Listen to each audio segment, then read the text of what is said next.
Financial Argument. Follow us on YouTube.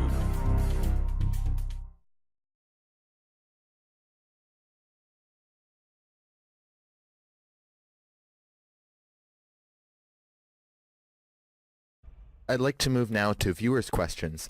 Now, this first viewer's question is from Kelly from Utah, and she wants to know, what are some key plays you think China may make this year in regards to currency manipulation and or with the constant trade issues and military buildup in the South China Seas? What will China do toward advancing those conflict areas, you mean? Yes. You mean what will the United States do to aggravate those conflict areas? Is that what you really mean? Well, I'm not sure. I mean, it's just the viewer's question, so... Yeah, I know. I know. It's a viewer question who apparently latches on to the propaganda narrative that China is stirring things up. I want to bring to the front how the formation of the question reveals the ignorance of the questioner in posing the question, in placing most of the responsibility for conflict on China. So let me answer the question. I have a client named Jerry in Hong Kong. Jerry lives in an apartment building. And in the apartment building, it has a doorman out front. And the doorman said to Jerry one time about a year ago, "Hey, Jerry, I've got my son. He got himself a job. Can you believe it? He's paid $100 a day by a certain organization that I think is part of the U.S. government. They're paying him $100 a day to hold a placard and yell things as part of a large group regarding the South Sea island dispute."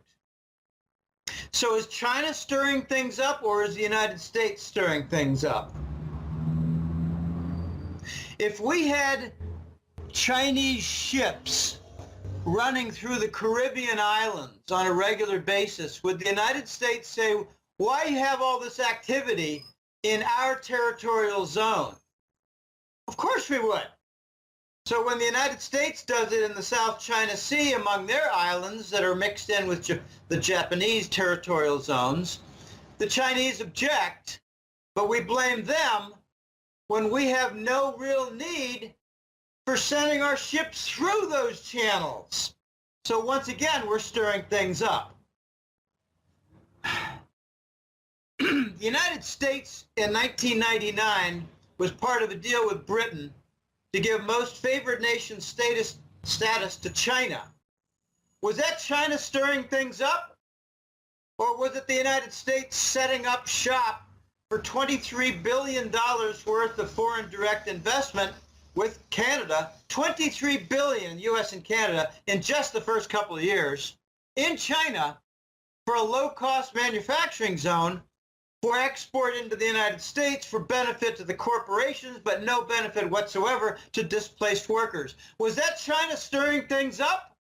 Or was that the US and the British trying to exploit China? You can go after one story after the other, Elijah. Every single one of them has the United States and Britain on the wrong side of doing the right thing for American and Western workers. So what's the prospect for the future?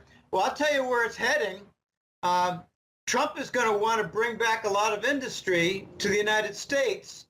He's starting with his target of NAFTA and the Mexicans, but there's going to be a good deal of industry. I've got a different client. I don't want to mention name or region because he's a prominent player in his own little region, but he said, "Jim, I told you about what happened in Tianjin with the explosion, a big fertilizer warehouse with 8,000 tons of fertilizer. So the effect was pretty much similar with a micronuclear device." He told me about that, but he said, "Jim, I got to tell you something. I know about 20 different small factory owners, and they're all leaving China. They're all Westerners, several are Americans, and they're all leaving China because they see the writing on the wall with Trump." And Trump has talked about an import tax. At the same time, he talks about a reindustrialization of the United States.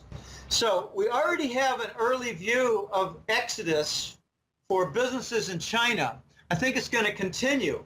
There are going to be some tax breaks for companies that bring back industry, let's just say to Detroit to make cars and car components. I think it's going to happen.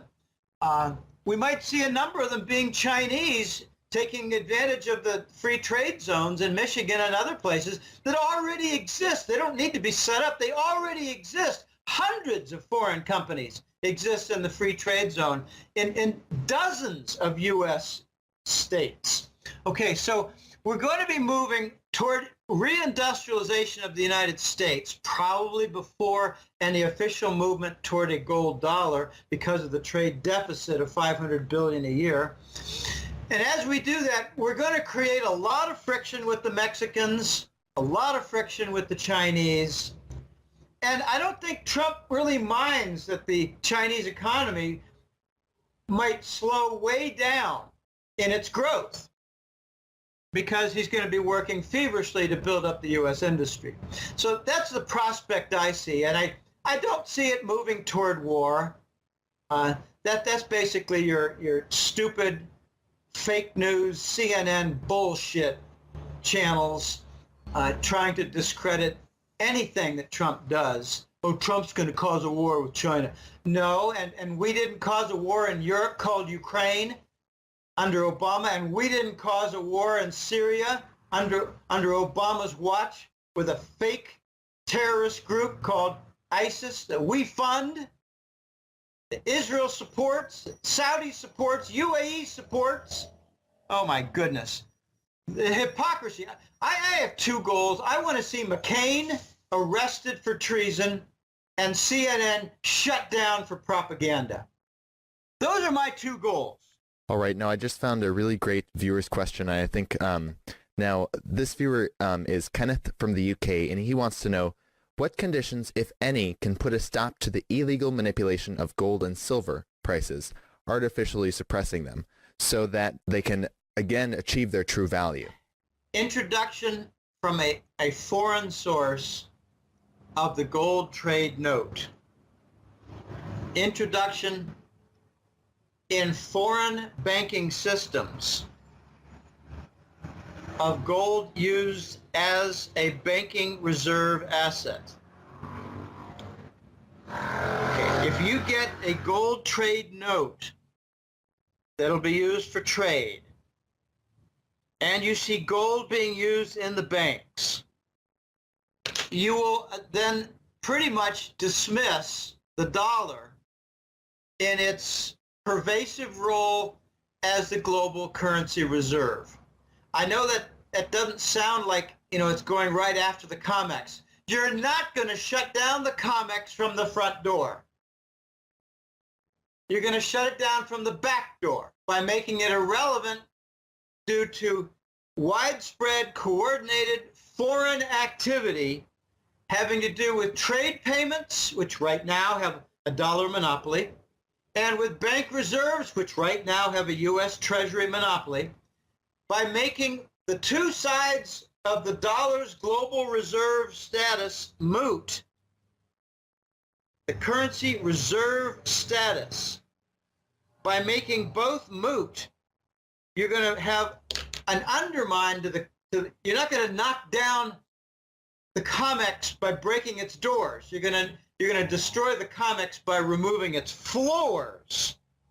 Not the doors, but the floors. Okay, that's a very important point. So when the gold trade note comes into being, there's going to be a lot of demand for gold in order to secure, with equity placement, a deposit, if you will, a shipment of oil, a shipment of grain, a shipment of container vessels, and later to guarantee, say, a multi-billion-dollar commercial deal, like, for instance, what Euroraj put forth. It's a great example. The Indian nation contractors doing a health industry IT contract for Arab states like Saudi. It might be a 5-year deal worth $2 billion. Okay, they seal the contract with a gold trade note. Okay, deals like that, commercial deals that involve consulting, involve placement of equipment like tech telecom, Okay, deals. Okay, so when that happens, the gold demand is going to really shoot up.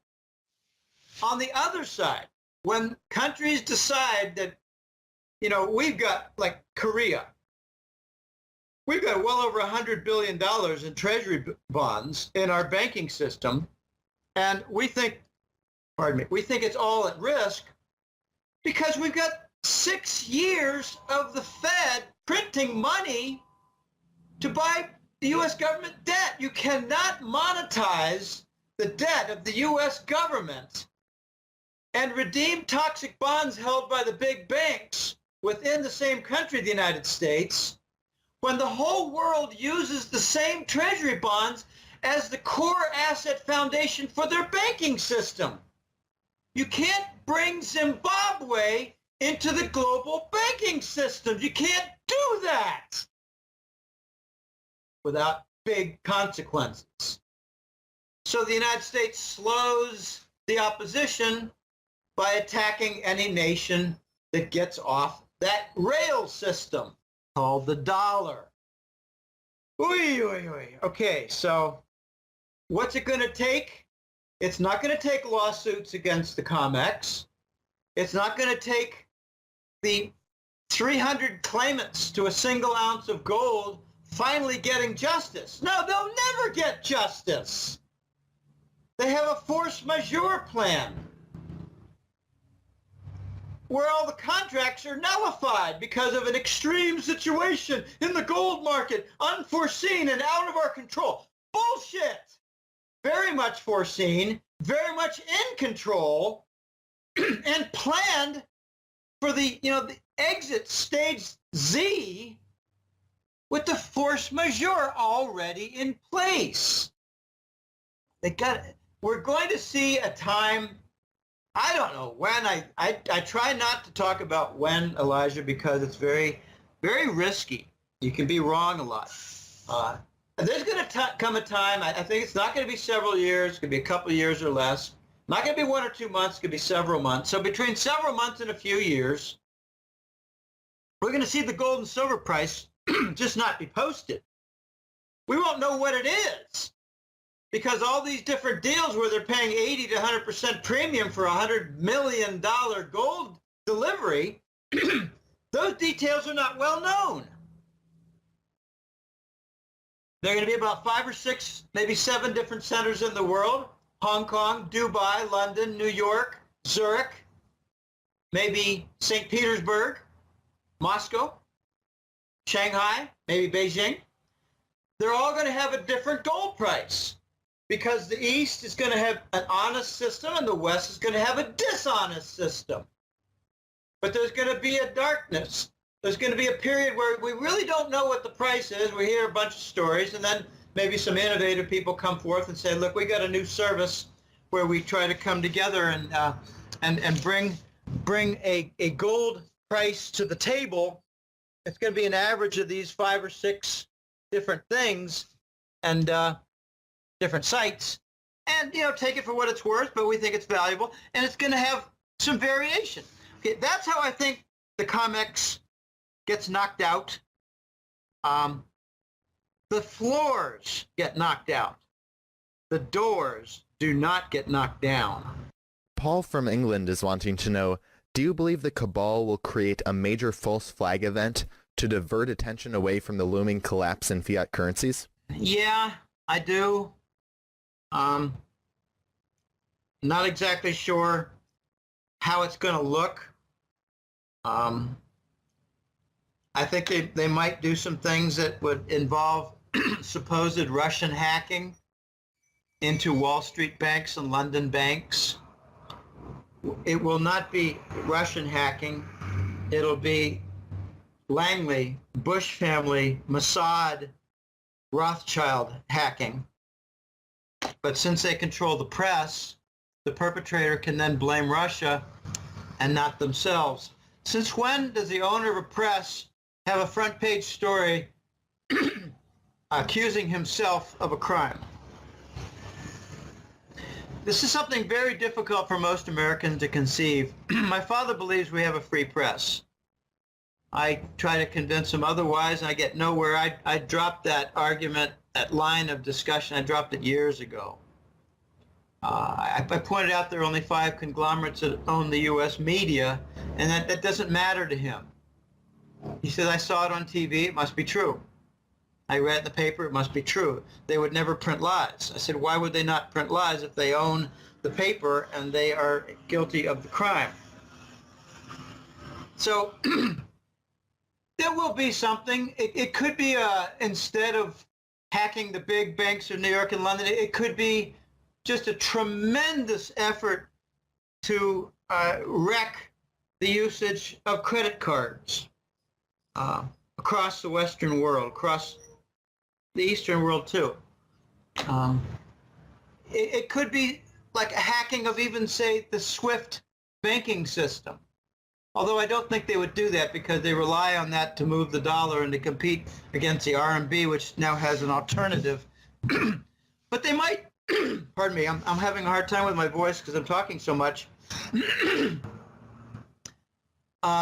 They might hack the Chinese competitor system to SWIFT. It's called the CIPS. It's either the Chinese interbank payment system or the cross-border interbank payment system. It's a competitor to SWIFT. There's so many different points of vulnerability. There might be a false flag event blamed on Russia, of course, because Russia is now being blamed for dogs that chew up furniture and deadbeats who don't do their homework. The Russians are now it's becoming laughable. I hope they take it up a new level because it's going to go to absurd to self-incriminating soon.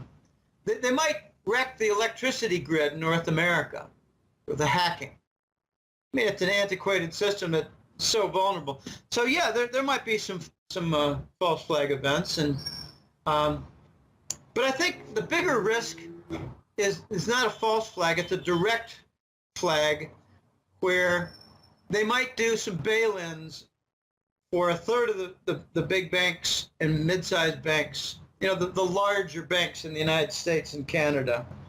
They might do a bail-in and just take 30%. I don't think that would qualify as a false flag, but it would qualify as an event to really slap Americans and Canadians in the face for a wake-up.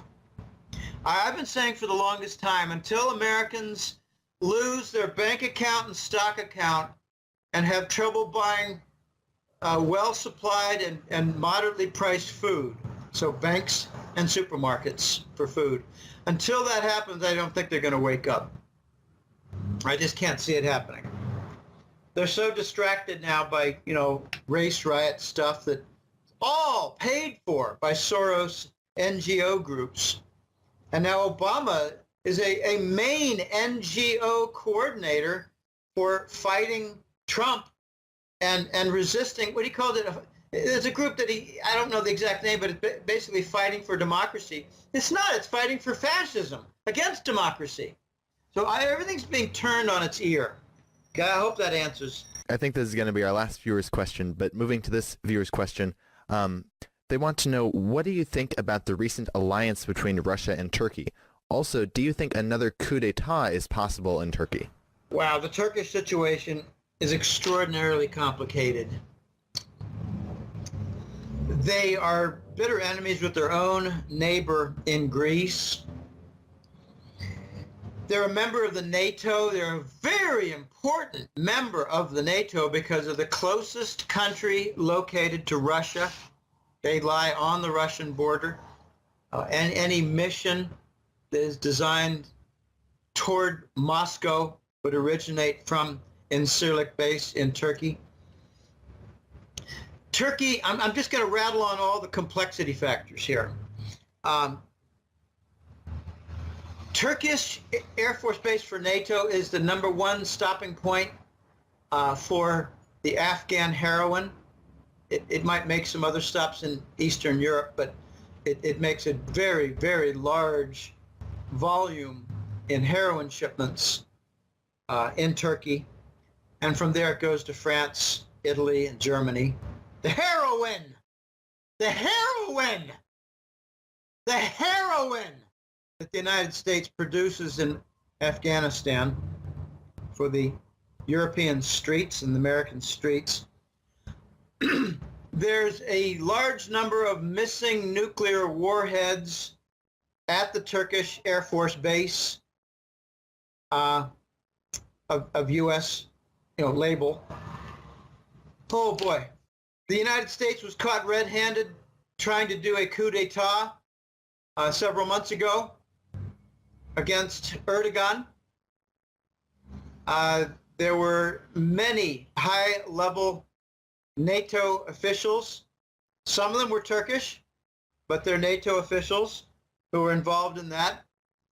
And I think the Russians might have disabled some of the devices that were intended to kill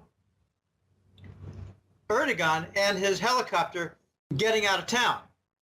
Not just Erdogan, but his family. So the vile element was in the NATO High Command. Turkey is also involved with its U.S. embassy as an ISIS field command headquarters. We're breaking international law using the Turkish embassy with the U.S. flag to promote terrorism, kill civilians, and coordinate things for ISIS. The United States, British, and Mossad from Israel are running ISIS. Turkey is also involved in some big disputes with the Kurds in northeast Iraq. The Turkish are very instrumental in raids in Syria under U.S. command. So, if you're wondering what's going to happen with the Turkish and Russian relationship, you have to bring to the table all these extremely complex issues that relate to the conflict. I contend that the most complex country in the world right now is not Saudi Arabia, which was responsible for holding together the the petrodollar complex and standard. I believe it is not Ukraine, which is where Europe and its two sides mix and fight over Russian control of, say, energy source. Now, I believe the most complex nation in the world right now is Turkey, for the reasons I just stated, in a rather long 3 to 5 minute preamble to describe the complexity in detail. And I left out several different things. Turkey is where East meets West with Islam. There are a lot of non-Arabs who have Islamic faith there. You have the United States harboring Gulen, who is the radical Islam Grand Poobah. I don't even care what his real name, his title is. The Grand Poobah. He's in Pennsylvania, protected by Obama. And he's running various little terrorist strike groups in Turkey that are killing civilians. Why are we harboring in the Poconos of Pennsylvania someone who's responsible for civilian murder in Turkey? Because this is what we do. I don't know what's going to happen with Russia versus Turkey, but I do believe it's going to be rather constructive. There have been some projects that have been revived. After a couple of years of conflict following the Turkish military downing a Russian Su fighter jet, that was about a year ago. There was a lot of conflict between the two countries. That has all been kind of smoothed over. Of course, there have been, victims and families who have been, harmed, but I think there have been some restitution of those victims. But here's some of the projects.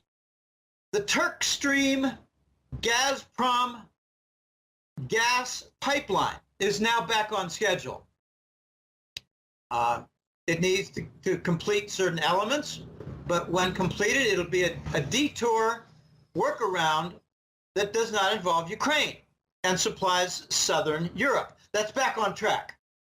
There's a gigantic nuclear plant construction contract that the Russian Rosatom was building. That's back on track. There's a series of gigantic natural gas storage centers in Turkey that Russia was to build. That's back on track. So I think you're going to see constructive engagement between Turkey and Russia.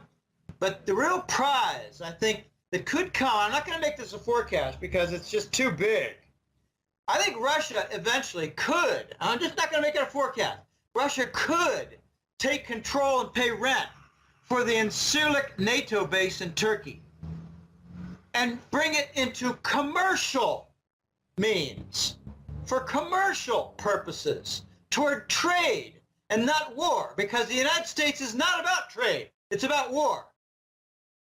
We don't use the Turkish Air Force base for trade. We use it for war. We have nuclear warheads there. We have hundreds of airplanes, and some of them disappeared right before the coup attempt that we organized, the United States and NATO High Command. Why did they remove them? So the jets wouldn't be commandeered and stolen by the Turkish other side, the nationalist side, that would resent the coup attempt. Imagine a Turkish Air Force base in New York involved with attempting to kill and overthrow the President of the United States. We don't think in terms like that. But the United States and the Americans think we have the right to have Air Force bases across the world and kill their presidents in the name of freedom. Wow. In the name of fascism. All right, let's move on. All right. Well, I think we'll have to leave it with that. But Jim, Willie, thank you so much for joining us today and giving us your time. Before we let you go, did you want to share with the viewers any last thoughts you had and where they can find you online? Oh, last thoughts. I'll tell you, my main concern right now is how compromised and diverted Trump might be so that he cannot carry out his agenda. And the other main concern I have is for the speed to which the non-dollar alternatives gain momentum and usage with volume. The internationalization of the Chinese RMB is moving along, but you could look at reserves in banking systems and trade payments, and you're still way under 10% for the Chinese currency. It is not challenging the dollar yet. So I think the gold trade note could really be important on that, and it's one of my main forecasts. It's one of my main points of focus, the gold trade note. Securing trade with payment backed by gold and not the treasury bill. It's a big, big focus, and I think it's tremendously important. Those are my focuses. I'm also very curious about a number of different alternatives. I think this cashless society is going to go nowhere. I just noticed on a Costa Rican bank a billboard. It was not large, a small billboard on the side of the bank that said, don't use cash, don't withdraw cash, use your debit card for more security. Well, if the debit cards are hacked, that's not secure. I think withdrawing cash from an ATM machine is very secure, because this is not Manhattan, where thieves wait at ATM machines to steal money from people who withdraw from ATM machines. I've never known a single American or Tico here, a Costa Rican native, who's had anything stolen while walking away from an ATM machine. I hear many, many stories about fraudulent debit cards. So I think the cashless society is going to go nowhere. I think it's laughable. It's desperate. The negative interest rates is going to backfire in a big way in their faces. It's kind of funny, offering negative interest rates to put your money in a bank in a secure place. Wow. I think a shoebox and looking poor, not driving a Mercedes, I think that's far more secure than using a bank account. All right, so those are some of my concerns, some of my little focus points.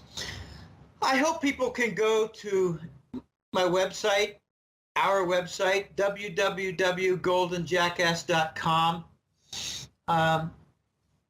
We've now completed 155 months. So we're closing in on 13 completed years for the hat trick letter. It's been a labor of love. There are times where I feel exhausted. I know how to re-energize myself very well. I'm an expert at daytime naps. I'm an expert at, a 3-mile bike ride to nowhere and back to go get an ice cream cone at a distant mall. Okay, that's how I unwind, decompress, and get ready for the next month or the next interview. But goldenjackass.com is the home. It has a free web page called Main 5. That's where interviews like this, links for this can be found. Public articles and their links can be found. That's basically the promotion that I'm in charge of, along with the writing. I'm in charge of as the editor role and the promotion role. But it's kind of fun. I enjoy it tremendously. There are times when I get tired of more fraud, more war. Oh my gosh. Let's not have another war like with Iran. Not going to happen because Russia and China backed them up. But the free website has the public articles. It has the public interviews. But it's all toward promoting the hat trick letter with its 155 versions so far, editions so far. And the hat trick letter has 2 portions. There are only a couple of exceptions.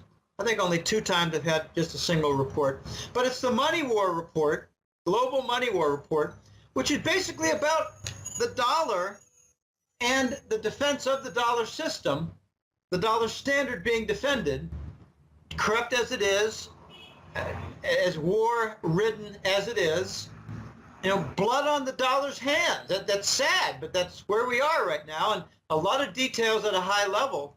But the second report is called the Golden Currency Report. It's a lot of details about gold demand and imports and movement of gold, and the petrodollar and its dismantling. And I include also the Eurasian Trade Zone because that's an attack against the dollar system. But those 2 reports are the monthly regimen, and got a lot of clients. And to be sure, some are very happy with it, but to be sure others are suffering from the economy, and it's a collision of both. There's a lot of new orders. There's a number of cancels. There are a lot of people coming to the newsletter, and people losing their job. It's very sad what's happening with the U.S. economy. We actually talk about a 5.5% unemployment rate when it's really 23. If you happen to count the people who don't have a job, the official jobless rate is nothing more than an interstate, a group of state unemployment insurance collection count. That's all it is. 5.5% is the number of people, is the percentage of people who collect unemployment compensation insurance. It's not the unemployed. Oh my goodness. So, we debunk a lot of the bullshit that's out there regarding the fascist state and its Reich economics. I maintain, Elijah, that the United States, starting in 2007, has seen between a -3 and a -5% economic growth. In other words, 3 to 5% economic recession every single year. And I got the data to back it up. Got the shadow government statistics from John Williams to back it up. They're calling inflation growth by not properly reporting how high inflation is. That's what they're doing. That's their main trick. And we really didn't even have an interest rate hike last December, or December 2015. That was a fake hike. The hike was really an adjustment to the reverse repo. I discuss these things. I debunk the lies and false stories and the propaganda. We're at the final stages here, Elijah, of the failure of the Keynesian adaptation to the economic and financial structures.